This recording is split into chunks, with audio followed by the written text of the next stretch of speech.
with shots. All right, folks, despite a valiant effort in a high-pressure match, Reggae Boyz were unable to secure the result needed to automatically qualify to the 2026 World Cup. That word is key, automatically. In other words, we're still not out of it. We can still get there. Being football writer Gregory Bryce is with us, and he's been covering not just the game, but the overall qualification process. Morning, friend. How are you? Good morning. Hey. Doing fine, man. How did you feel before the game last night? I mean, they beat us there 2-0, right. But how did you feel before the game?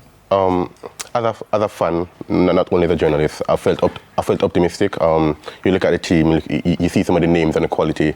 You hope that they can do what's needed, especially with the fan turnout, 35,000 fans. I was really optimistic, but as the game went on, that frustration kind of built as the goal didn't come. So, yeah. Greg, we have to ask you about, I'm sure you have been following the boys. You're a football writer. Based on what you have seen over the period, for us to arrive to last night's match, though, do you think that we were in a position to possibly walk away with something, to, at least one goal? I mean, yeah. Even before the campaign, it felt that the stars were really aligning for Jamaica this year. Three of the regional giants were already qualified, USA, Mexico, Canada, by virtue of being the host. And then how we managed the rounds going into the final round, it seemed as if now was the perfect time for Jamaica to qualify. We started the final round with 2 wins in a row, one very decisive win against Trinidad at the National Stadium. So I'm going against Curacao, who over the years have really grown their program. We knew they would be the team to beat. And when we lost away, the idea was that, okay, no, we need to put in work and win at home. I think everyone believed that we could have, and even up to the final minutes, you saw the team was really trying. The penalty, they hitting the post 3 times, it really showed that there was something there. It's just fine margins proved the difference, and we ended up on the other side of it. What went wrong? What would you have done differently? Looking back at it, one thing I was really concerned about, even to say frustrated about, was the pace sometimes the team was playing, particularly from the back moving forward. It seemed as though they were lacking that spark to really go into the final third. If I had seen the match, most of the chances that we got putting the ball into the box were really reliant on Ethan Pinnock's throw-ins rather than the actual forwards and the players themselves on the field. So it seemed they were lacking that creativity in open play and maybe too much over-reliant on the set pieces to really get us into that dangerous area. Yeah, let's talk path forward, though. I mean, I never said this a while ago, we're not completely out of it. But what do we need to do? Right, so the door isn't completely closed yet. There's the Intercontinental playoffs in March next year. So what that means is that ourselves, Suriname, as well as 4 other teams from the other confederations, so that's DR Congo from Africa, there is Iraq, which is a part of the Asian Confederation, there is New Caledonia from the Oceania Confederation, and then Bolivia from South America. We're going to play we're going to have the draw, I believe, tomorrow with those teams to see the pathway, and then we're two wins away from the World Cup. Yeah. How do you feel? I'm trying to feel optimistic, but you look at the teams and then the quality they have. Depends on where we land. Right, depends on where we land.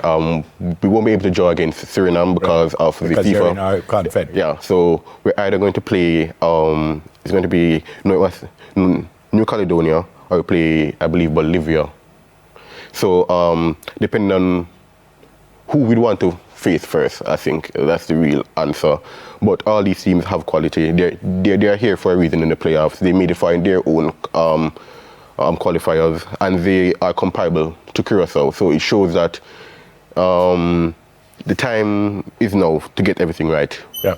The coach has well resigned, and now we have 4 months to get the right staff in to prepare the team for those games in March. You blame the coach? I wouldn't. Well, you have to. Well, the phrase is buck has to pass somewhere. I believe the phrase is. He has unfortunately lost the confidence of the fans around him. Whether you can critique his squad selections, his tactics in match, his team selections and match days, the matter is we aren't qualified yet, and that's just the truth of the matter, and he isn't here right now. Rodolphe Speed was brought in as his technical advisor, so who was in charge of the team? Is it Rodolphe Speed who is the technical advisor for the coach, Right. or was the coach in charge of the team? Who is in charge of the team? The message from the team and the JFF was always that McLaren is in charge of the team, and Speed's inclusion was only in the case of his familiarity with Caribbean football, with Jamaican football, and with other nations as well. So he was there. We were informed that he was there to just add to the staff rather than take over our lead in any sense. But if you're a reporter and they call me in and says, Yeah. you know, I want you to advise Gregory, is me or you? Exactly. I think that's one of the questions that our fans always ask, you know. Is it a case where is this McLaren's team, is this his JFF's team, is it Speed's teams? And I think fans will always speculate, and unless we're in the changing room, in the training sessions, we can't really know what is actually happening. We have to rely on what we are told by the JFF, by the coach, and by Speed himself. And the message that we get is that it's McLaren's team. He chooses his selection. He selects the lineup on match days, and he creates the tactics. And he does so on the advice of those around him, his staff, and who he has chosen as well. So the likes of Speed, Marion Gordon, and the other staff that he has selected. Yeah, Gregory, write me the story though.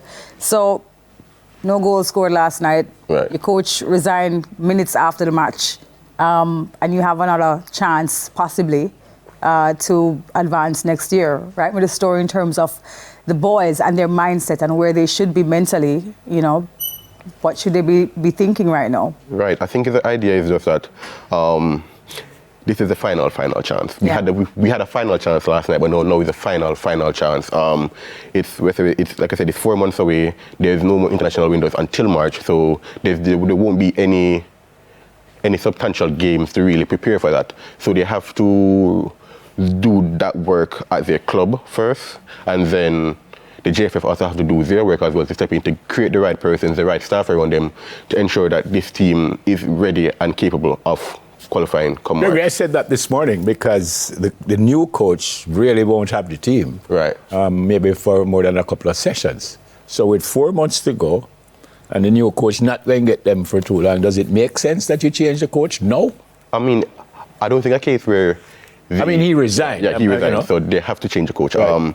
I think the idea now for it, well, the challenge now for the JFF is, do we go for someone who's local, who's been around the team, who's been around the program for so long that they're familiar with Jamaican football, or do we try to bring in someone, again, the last 2 coaches we had were from Europe, do we try to find a similar personality but perhaps a different tactics to come in and lead that program, as well as not only for March, if we're looking ahead, should we qualify for March, then World Cup is June.